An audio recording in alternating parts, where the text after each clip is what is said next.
Nabi kita pun memerintahkan kepada kita dan mengajarkan kepada kita, ya, bukan hanya kita memperbanyak salawat, ya.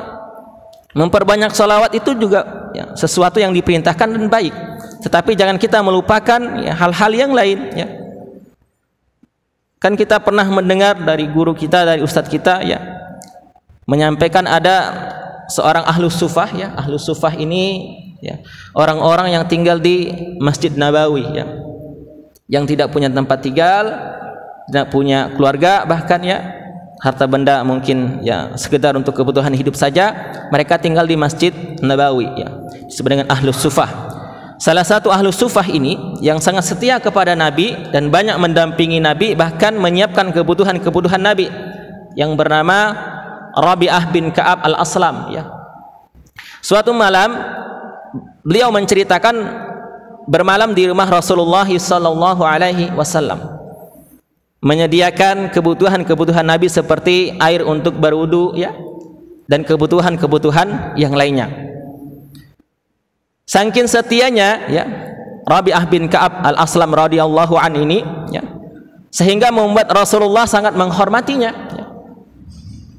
Dan pada saat itu Rasulullah menyampaikan kepada Rabi'ah, "Ya Rabi'ah, katakan kepadaku, ya, apa yang engkau inginkan, maka akan aku berikan kepadamu." Ya. Seorang pemimpin menyampaikan misalnya kepada bawahannya, ya, apa yang kamu mau, katakan saja, sampaikan apa yang kamu inginkan, apa hajatmu, insya Allah akan dipenuhi. Namun apa kata Rabi'ah, ya, Rabi'ah bin Ka'ab al-Aslam radhiyallahu an, "Ya Rasulullah, aku tidak mau apa-apa dalam hidup ini. Yang aku mau hanya ingin selalu berdamping dengan engkau di dunia dan di akhirat." Maka Nabi mengatakan lagi, "Apalagi selain itu ya Rabi'ah?" "Tidak ada Nabi, cukup itu saja yang saya inginkan. Ingin bersamamu, ingin berdampingan denganmu di dunia dan di akhirat." Maka kata Nabi, "Baik, kalau itu keinginanmu," beliau mengatakan, "Fa'inni ala nafsika bikasratis sujud." Kata Nabi, kalau itu yang kamu inginkan, yang kamu mau, maka bantu aku mewujudkan keinginanmu. Dengan cara apa? Dengan cara kamu harus memperbanyak sujud, kata Nabi. Memperbanyak sujud kepada Allah Subhanahu wa taala di dalam salatmu. Seorang, ya, ahlu sufah yang setia kepada Nabi, mendampingi Nabi, menyediakan kebutuhan-kebutuhan Nabi, dan Nabi sangat menghormatinya, ingin selalu berdampingan dengan Rasulullah sallallahu alaihi wasallam. Tapi ternyata ada, ya, yang harus dilakukan, ya. Bukan hanya sekedar gitu-gitu saja, ya, bukan hanya sekedar, ya, bersantai-santai dan tidak menjalankan perintah Allah. Ternyata kata Nabi, bantu saya untuk mewujudkan keinginanmu dengan memperbanyak sujud. Ini mungkin yang menjadi PR bagi kita dan saudara-saudara kita. Banyak sholawat itu bagus, ya, tapi jangan lupa perbanyak juga sujud kepada Allah Subhanahu wa ta'ala. Banyak jamaah ketika kegiatan sholawatan itu mungkin baik, tapi alangkah lebih baik ketika sholat 5 waktunya juga banyak di masjid-masjid untuk sujud kepada Allah Subhanahu wa ta'ala. Ini mungkin yang menjadi renungan bagi kita, bahwa kita imbangi, ya, ibadah-ibadah yang kita kerjakan ini dengan sesuatu, ya, ibadah-ibadah yang diperintahkan oleh Rasulullah sallallahu alaihi wasallam. Agar apa? Agar bukti cinta kita ini benar-benar, ya, kita lakukan, ya, bukan hanya sekedar, ya, ritualitas, ya, aktivitas, ya, dan lain sebagainya, tetapi memang kita buktikan dalam kehidupan kita sehari-hari. Hadirin yang berbahagia rahimakumullah, izinkan pada kesempatan ini kami menyampaikan sedikit, ya, atau menyampaikan firman Allah Subhanahu wa taala yang ada kaitannya dengan hukum keluarga atau kehidupan rumah tangga kita. Sebagaimana yang pernah kami sampaikan sebelumnya, ya, bahwa kita ini kan hidup diperintahkan oleh Allah Subhanahu wa taala untuk hanya beribadah kepada Allah, ya. Sebagaimana firman-Nya, "Wa ma khalaqatul jinna wal insa illa liya'budun." Ya. Tidaklah aku menciptakan jin dan manusia, kata Allah Subhanahu wa taala, kecuali untuk beribadah kepadaku. Jadi kehidupan kita ini merupakan ya untuk ibadah kepada Allah. Kalau kita sholat 5 waktu dalam sehari ya. Puasa Ramadan ya itu 1 bulan dalam setahun. Ibadah haji kita diperintahkan atau diwajibkan sekali dalam seumur hidup ya. Kemudian kalau zakat itu setidaknya ada 2 macam, zakat fitri ya, dan juga zakat mal ya.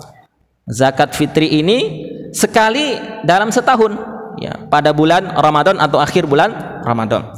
Zakat mal ketika kita punya harta yang mencapai haul dan nisabnya ya.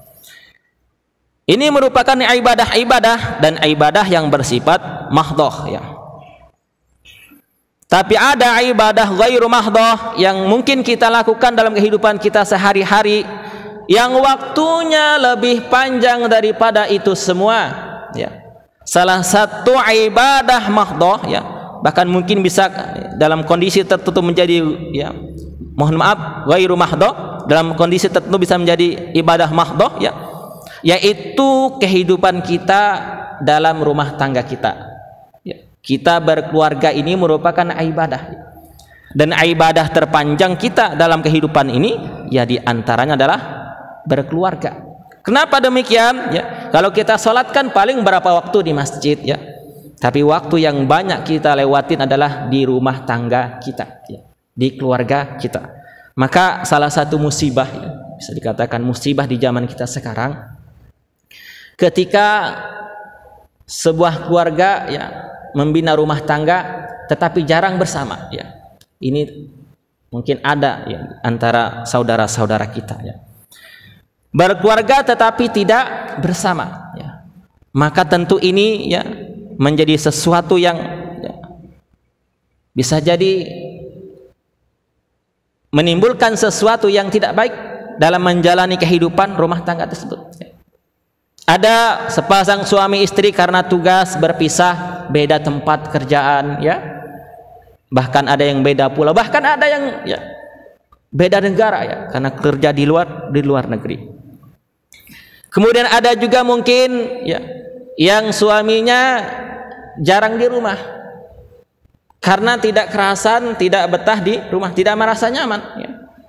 Atau sebaliknya ada istri yang semacam itu ya. Maka ini juga menjadi sebuah musibah. Dan itu akan berdampak nanti ya kepada anak keturunannya. Mohon maaf, anak kita sekarang ini lebih nyaman dengan teman-teman mereka ya, ngobrol, bercanda dibandingkan dengan orang tuanya. Sebagian anak-anak di zaman sekarang lebih nyaman nongkrong di warung kopi ya, di pinggir-pinggir jalan, di tempat wisata dibandingkan ngobrol dengan orang tuanya. Lebih banyak mereka luangkan waktunya untuk berkumpul dengan teman dibandingkan berkumpul dengan keluarga. Ini di zaman kita sekarang ya. Padahal apa yang mereka dapatkan di perkumpulan itu tidak jarang ketika mereka pulang membawa kata-kata yang tidak baik. Mohon maaf, kadang ya, anak-anak kita ini kalau di sekolah itu nama hewan di kebun binatang itu diabsen semua, itu disebutin semua namanya.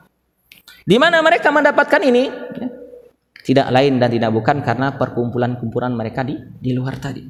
Ini bagian dari musibah di zaman kita sekarang ya. Belum lagi nanti ya berkaitan dengan perkembangan di zaman ini, di rumah sudah kumpul tapi seakan-akan tidak kumpul. Kumpul sebuah keluarga tapi dengan memegang jet-jetnya masing-masing. Nah, ini kan ketawa-ketawa sendiri ya, ngobrol-ngobrol sendiri ya. Sudah kumpul tapi seakan-akan tidak kumpul. Ini juga menjadi musibah di zaman kita sekarang. Artinya apa? Artinya ini dapat mengurangi kualitas rumah tangga sebagaimana yang dituntunkan oleh ajaran Islam, syariat Islam. Sehingga ini menjadi PR bagi kita ya, bagaimana kita ya menghadapi dan mengantisipasi hal ini semua dengan senantiasa berusaha. Tentunya usaha kita itu ya memang tidak selalu seperti yang kita harapkan hasilnya, tapi kita Tetap harus berusaha karena itu yang akan menjadi pertanggungjawaban kita nanti di akhirat ya. Tidak semua ya orang baik akan melahirkan orang baik ya. Tidak semua kebaikan itu diterima oleh orang yang akan kita ajak untuk melakukan kebaikan ya. Berkeluarga misalnya ya.